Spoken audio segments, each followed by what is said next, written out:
Thank you, Susan. You have a courage that a legendary billionaire. Every story is more than just words. It's a feeling, a truth, a hidden emotion.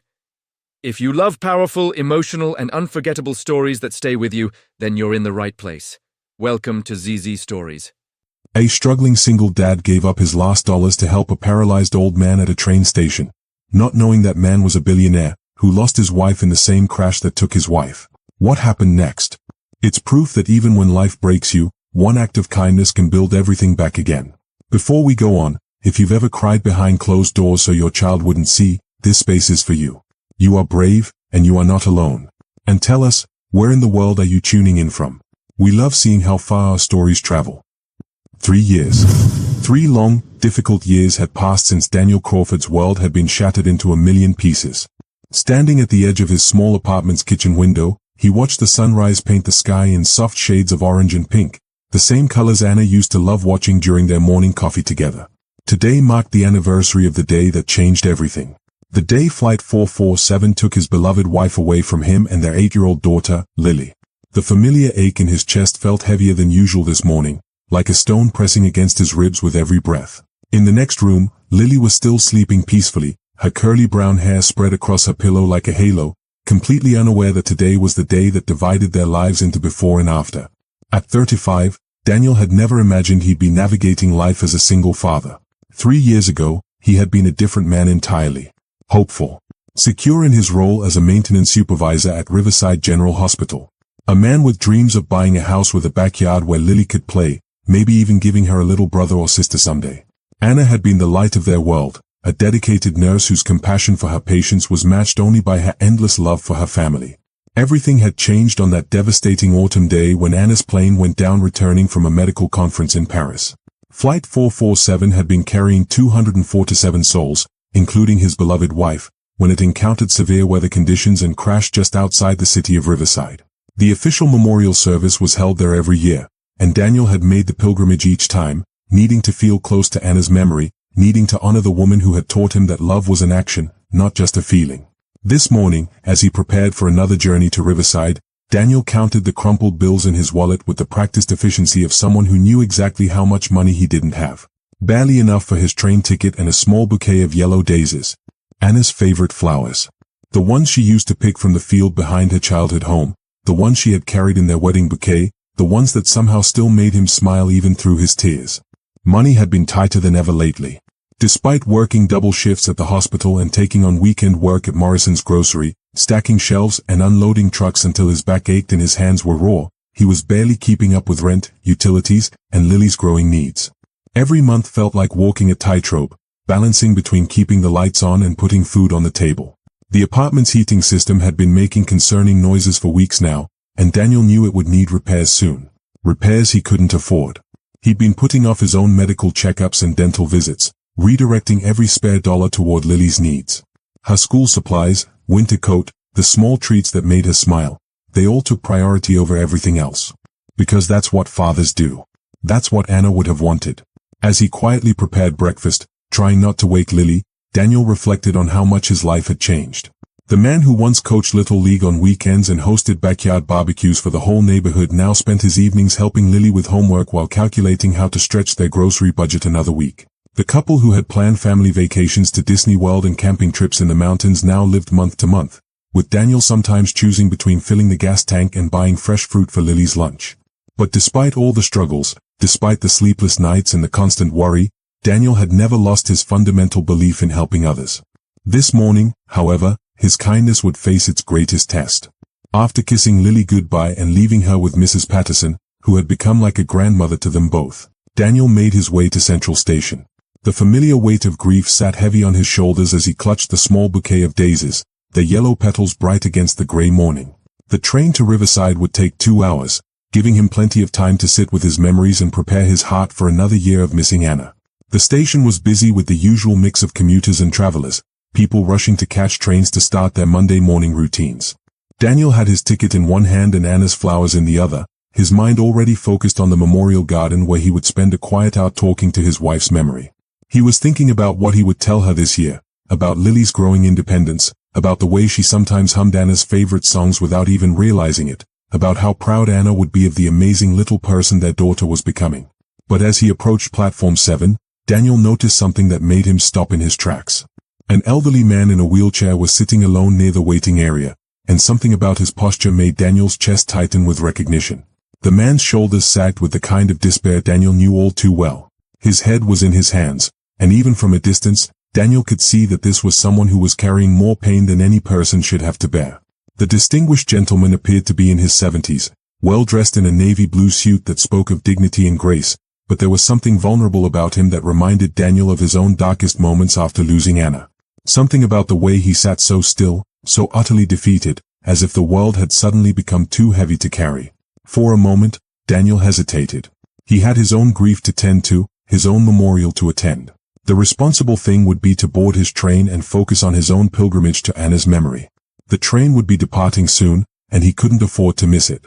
There wouldn't be another one until much later, and he had promised Mrs. Patterson he would be back by evening to collect Lily. But Anna's voice seemed to whisper in his ear, as clear as if she was standing right beside him. "We always have enough to share, kindness, Danny. Always." Taking a deep breath, Daniel approached the elderly man, his heart already reaching out before his feet had carried him across the platform. "Excuse me, sir," he said gently, his voice soft with genuine concern. "Are you all right?" The man looked up with tired, watery eyes that held depths of sadness Daniel recognized immediately. When someone has experienced real loss, real heartbreak, they can spot it in others like recognizing their own reflection. "I've been sitting here for hours," the man said quietly, his voice carrying the weight of exhaustion and defeat. "I was robbed. They took everything, my wallet, my phone, even the flowers I brought for." His voice trailed off, but Daniel didn't need him to finish. He understood. Today was a day for remembering someone who was gone. Daniel's heart went out to this stranger immediately. Here was someone else carrying flowers for someone they'd lost, someone else making a pilgrimage of grief, someone else who had been knocked down by life's cruelest twists. "I'm so sorry that happened to you," Daniel said, and he meant every word. "Where were you trying to go?" "Riverside," the man replied, and Daniel felt his breath catch. The same destination. Another impossible coincidence in a day that was already heavy with meaning. "I was supposed to catch the 2:30 train, but now." He gestured helplessly at his empty hands, the universal gesture of someone who had lost everything they needed to get where they were going. Daniel checked his watch. It was nearly 3 p.m. The 2:30 train was long gone, disappeared down the tracks with all the other passengers who had somewhere important to be. "There's another train to Riverside at 4:15, he said thoughtfully, his mind already working through possibilities. "I'm heading there myself." The elderly man looked up with a mixture of hope and embarrassment, the kind of look that comes from needing help but not wanting to be a burden. "My name is Theodore," he said, extending a trembling hand. "Theodore Whitman. And I couldn't possibly ask you to help me. You have your own journey to make, your own reasons for traveling to Riverside." But Daniel was already walking toward the ticket counter, his decision made before his conscious mind had even finished processing the situation. This was what Anna would have done. This was what she had taught him about love being in action, about kindness being a choice you make even when it costs you something. He counted out the bills in his wallet, feeling the familiar twist in his stomach as he realized he'd need to use money he'd set aside for groceries next week. The ticket to Riverside cost nearly $40. Money that would have bought Lily's lunches for several days, money that was supposed to stretch their budget just a little bit further. For a moment, Daniel felt the familiar weight of financial pressure pressing down on his shoulders, the constant stress of never having quite enough. But then he thought about Anna. About the way she used to stay late at the hospital even when she was exhausted, just to sit with a patient who was scared. He thought about the way she used to give their last $20 to a homeless veteran they'd see on their way to church, trusting that somehow they'd figure out their own needs later. He thought about the way she taught him that true wealth wasn't measured in bank accounts, but in the love you shared and the kindness you gave away. "One ticket to Riverside, please," he told the clerk, sliding his money across the counter with steady hands despite the trembling in his heart. When he returned to Theodore, the elderly man was overwhelmed with emotion. Tears were streaming down his weathered cheeks, and he reached out to grip Daniel's hand with surprising strength. "Young man," Theodore said, his voice thick with gratitude, "I can see that money meant something to you. I can see that this was a sacrifice. Why would you do this for a stranger?" Daniel sat down beside him on the bench, holding his own ticket and feeling Anna's presence like a warm hand on his shoulder. "Because 3 years ago, when I lost my wife," he said quietly, "people showed me kindness when I needed it most. Neighbors brought us meals for weeks. Strangers at the hospital where she worked sent cards and flowers. Someone even paid our electric bill one month when I was too proud to ask for help. He paused, looking at the yellow daisies still clutched in his other hand. Today feels like the right day to pass that forward. To do what Anna would have done. As they waited for the 4:15 train, two strangers brought together by loss and kindness, they began to share their stories. Daniel learned that Theodore was also traveling to attend a memorial service for someone he'd lost, someone whose absence had left a hole in his world that could never be filled. Theodore, in turn, discovered that Daniel was a single father struggling to make ends meet while raising his daughter alone, carrying the weight of being both mother and father to a little girl who deserved everything beautiful in the world. Have you ever experienced a moment when a simple act of kindness changed everything? When choosing to help someone else, even when you're struggling yourself, opened doors you never knew existed. If this story is touching your heart, please consider subscribing to Everbell Stories, because we believe that real-life kindness creates the most powerful transformations. Her name is Lily, Daniel said, his face brightening despite the sadness of the day. She's 8 years old, and she's the most amazing kid you could ever meet. Smart, funny, creative. She wants to be an artist and a doctor when she grows up. He laughed softly, the sound carrying both pride and worry. I told her she could be anything she wants, but honestly, some days I worry I'm not giving her enough opportunities. Tell me about her, Theodore said, settling back in his wheelchair with genuine interest. There was something about this young father that reminded him of his own son at that age, before life had grown complicated, before success had built walls between them. Daniel's eyes lit up in a way that transformed his entire face. She wakes up every morning singing. Not any particular song, just life. She makes up melodies while she brushes her teeth, creates little stories about the people she sees on the street. Last week, she decided that the mailman was actually a secret superhero whose power was bringing people good news disguised as bills and advertisements. Theodore chuckled, a sound that seemed to surprise him. She sounds remarkable. She is, Daniel said, his voice soft with love. She's got this way of finding magic in everything, even when our circumstances aren't exactly magical. We live in a small apartment on Maple Street. It's not much, but Lily has made it feel like home.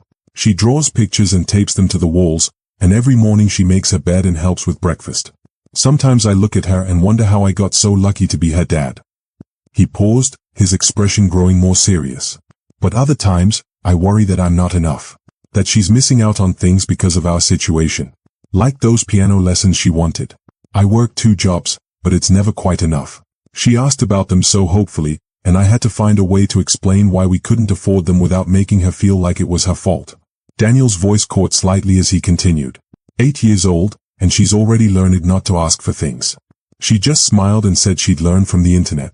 That kind of maturity. It breaks my heart because she shouldn't have to be so understanding about what we can't afford. You're giving her love, Theodore said gently, his own eyes misting over. That's worth more than any opportunity money can buy. Trust me, I know something about wealth, and I know something about what children really need. Daniel nodded, but the weight of his limitations still pressed down on him like a heavy coat he couldn't take off. I just want to give her everything Anna would have wanted her to have. Anna was the one who did her hair in those fancy braids that made Lily feel like a princess. Anna was the one who knew exactly what to say when Lily had nightmares about monsters in the closet. Anna made our little apartment feel magical, like we were the luckiest family in the world. Tell me about your wife, Theodore said gently, recognizing the need in Daniel's voice to speak her name, to keep her memory alive through words. Daniel's expression grew tender, the way it always did when he talked about Anna. Anna was a nurse at Riverside General Hospital. That's actually how we met. I was doing maintenance work there, fixing broken equipment and keeping everything running smoothly, and she was this bright, compassionate person who seemed to light up every room she entered. He smiled at the memory, his fingers unconsciously touching his wedding ring. She knew every patient's name and story. Not just their medical conditions, but who they were as people. Mrs. Rodriguez in room 314 who worried about her garden while she was recovering from surgery. Tommy in pediatrics who was scared of needles but loved dinosaurs. Anna would spend her breaks researching different types of dinosaurs just so she could distract him during procedures. The train arrived with a gentle hiss of brakes and the familiar sounds of doors opening and closing. Daniel helped Theodore aboard, making sure his wheelchair was secure, and they found seats near a window where they could continue their conversation as the countryside rolled by. Anna used to say that healing wasn't just about medicine, Daniel continued as they settled in for the journey. It was about making people feel seen and cared for. She believed that everyone deserved to be treated with dignity, whether they were the hospital administrator or the person who cleaned the floors. He paused, looking out the train window as the city gave way to rolling hills and small towns. She died in a plane crash 3 years ago today. Flight 447 from Paris. She'd been at a medical conference, learning about new treatments for children with chronic illnesses. That was Anna, always trying to help kids who were suffering, always looking for ways to make their lives a little bit better. Theodore's face went pale, but Daniel was lost in his memories and didn't notice the change in his companion's expression. The hardest part isn't even the financial struggle, Daniel admitted, his voice barely above a whisper. It's trying to be both parents to Lily. I do my best with the braids, but they're never as perfect as Anna's were. I try to comfort her when she has bad dreams, but I don't have Anna's gentle touch or her way with words. I'm doing everything I can, but some days I feel like I'm failing her. You're not failing, Theodore said firmly, his voice carrying a conviction that made Daniel look at him with surprise. You're here, aren't you? Making sacrifices to honor your wife's memory while raising your daughter with love. You just spent money you couldn't afford to help a stranger, money that could have gone to your own needs. That takes incredible strength, incredible character.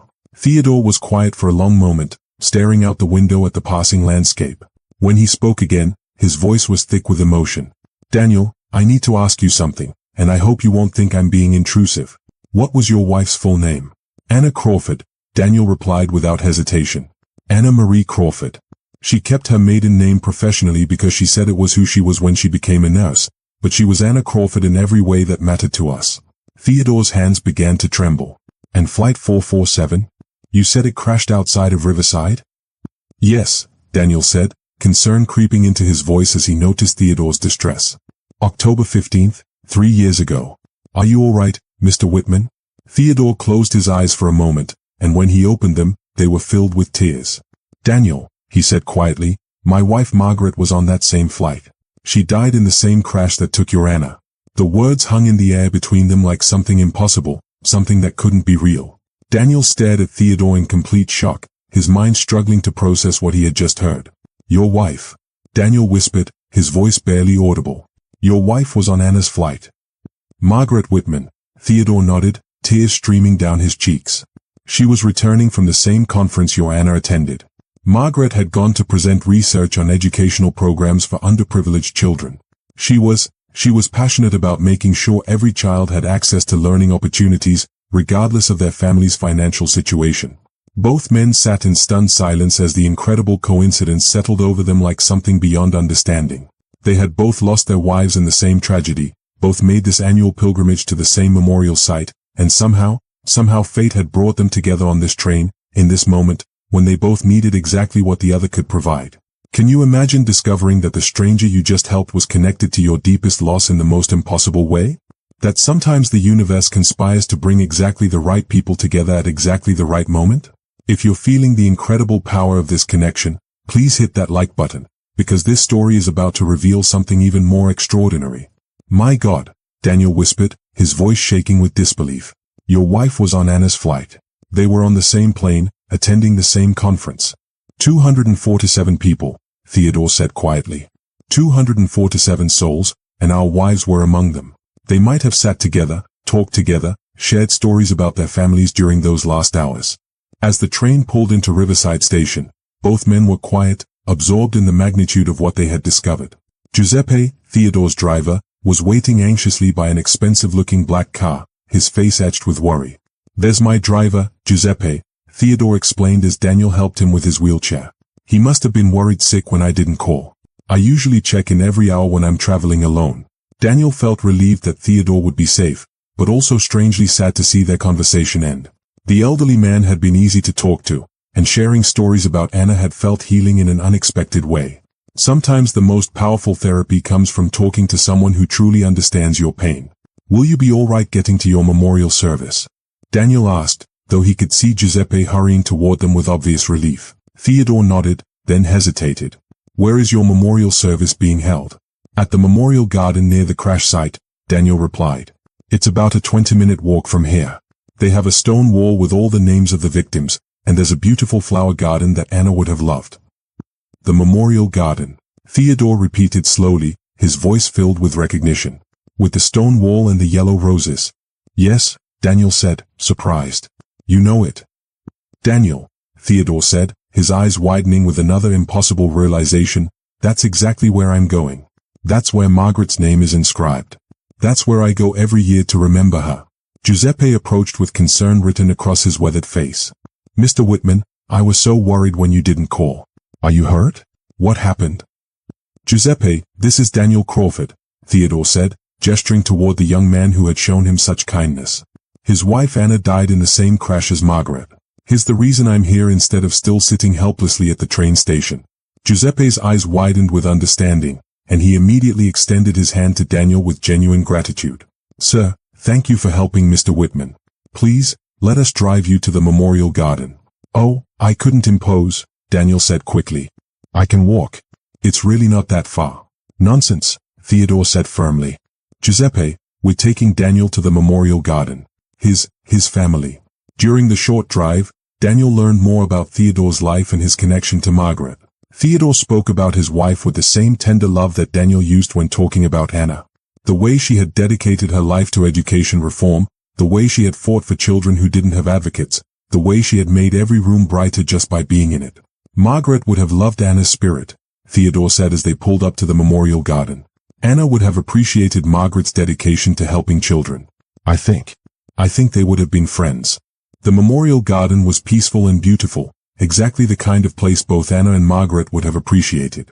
Carefully maintained flower beds surrounded a central stone wall where the names of all 247 victims were inscribed in elegant script. Yellow roses climbed trellises throughout the garden, their blooms bright against the dark stone. Daniel placed his small bouquet of yellow daisies beneath Anna's name, his fingers tracing the letters carved into the stone. Theodore sat quietly beside Margaret's nameplate, his own flowers arranged with careful precision. They stood in comfortable silence for several minutes, two men united by loss and brought together by something that felt bigger than coincidence. The afternoon sun filtered through the trees, casting gentle shadows across the memorial wall, and for the first time in months, Daniel felt a sense of peace that went beyond his usual grief. After that quiet time of remembrance, Theodore insisted on driving Daniel home. As they pulled up to the modest apartment building on Maple Street, Daniel saw a familiar sight that always made his heart lift. Lily's face pressed against their second-floor window, her eyes bright with excitement as she waved enthusiastically. That's my girl, Daniel said, his voice filled with unmistakable pride and love. She's been staying with our neighbor Mrs. Patterson while I was away. She always watches for me to come home. Theodore watched the interaction between father and daughter with growing emotion. He could see the pure joy on Lily's face, the way she practically bounced with excitement at seeing her father return. He could see the exhausted but devoted love in Daniel's eyes, the way this young man's entire world revolved around making sure his daughter felt safe and loved. In that moment, watching Daniel wave back at his little girl with such tenderness, something clicked for Theodore. This wasn't just about helping a stranger who had shown him kindness. This was about recognizing something precious and rare, a father who was raising his daughter with the same values that Margaret had held dear, despite facing obstacles that would have broken many people.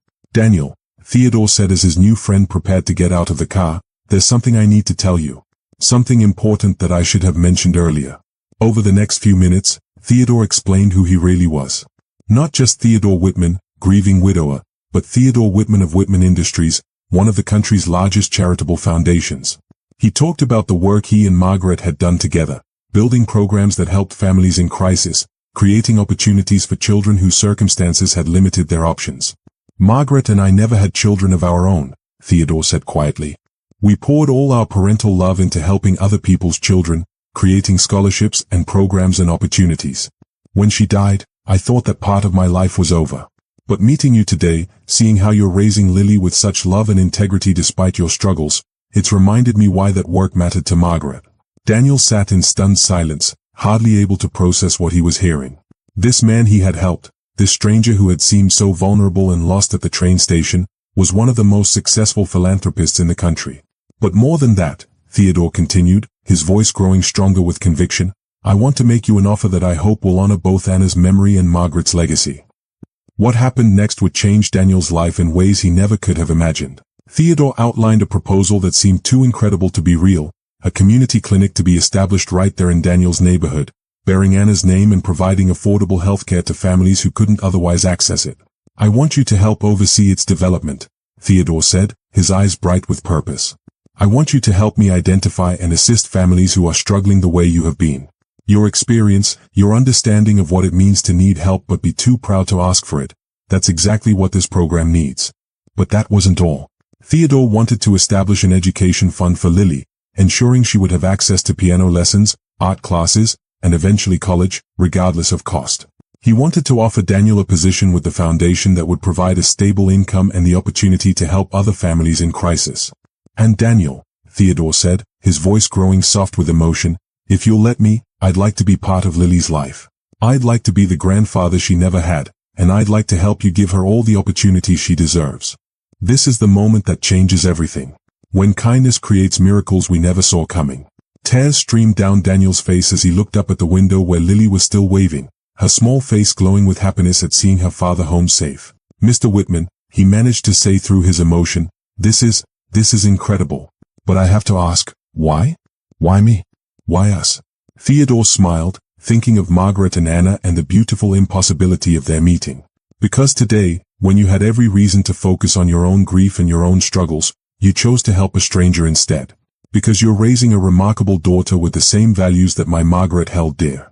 Because you've shown me that kindness isn't about having enough, it's about giving what you can, when you can, to whoever needs it. He paused, looking up at Lily's excited face in the window. And because I truly believe, that Anna and Margaret would want us to help each other. That somehow, they had a hand in bringing us together today. 6 months later, Daniel's life had transformed in ways that still felt like a beautiful dream every time he woke up. The Anna Crawford Community Clinic had opened its doors in a renovated building just 3 blocks from their old apartment, providing affordable health care to families throughout their neighborhood. The waiting room was bright and welcoming, with Lily's artwork displayed on the walls and fresh flowers on every table. Daniel now worked full-time with the Whitman Foundation, using his own experience of struggle to identify and help families in need. Every day, he met people who reminded him of himself 6 months earlier. Parents working multiple jobs but still coming up short. Children who had learned not to ask for things they wanted, families who needed help but didn't know how to ask for it. The work was more fulfilling than anything he had ever done. When he helped a single mother get her daughter's medical expenses covered, when he arranged for a father to receive job training that would double his income, when he saw a child's face light up because they could finally afford music lessons. Daniel felt Anna's presence in every success, her values living on through every family they helped. Lily was thriving in ways that took Daniel's breath away. She was taking piano lessons with Mrs. Chen, whose gentle teaching style had unlocked a musical talent that seemed to flow from Lily's very soul. Her art classes had given her confidence and new ways to express the creativity that had always bubbled inside her. But more than any of that, she had gained a loving grandfather figure in Theodore, who delighted in her curiosity and encouraged every dream she shared. Every evening, Daniel would tuck Lily into bed in their new home, a modest but comfortable house that Theodore had helped them purchase. With a backyard where Lily could play and a kitchen window that looked out on a garden of yellow roses. As he kissed her goodnight, Daniel would think about that day at the train station and how a simple act of kindness had changed everything. "Daddy," Lily said one night, her voice sleepy but thoughtful, "do you think Mommy knows about Grandpa Theodore?" Daniel smiled, pulling her blanket up to her chin the way Anna used to do. "I think Mommy had something to do with bringing him into our lives, sweetheart. She always said that love finds a way to keep taking care of us, even when we can't see how." "I think so too," Lily said with the wisdom that sometimes comes from the mouths of children.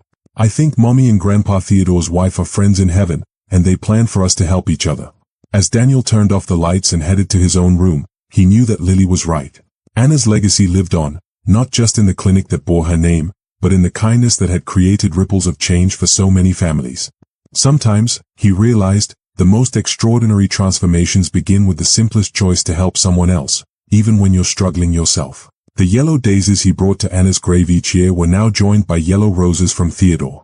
And together they created a beautiful tribute to 2 women whose love continued to change lives long after they were gone.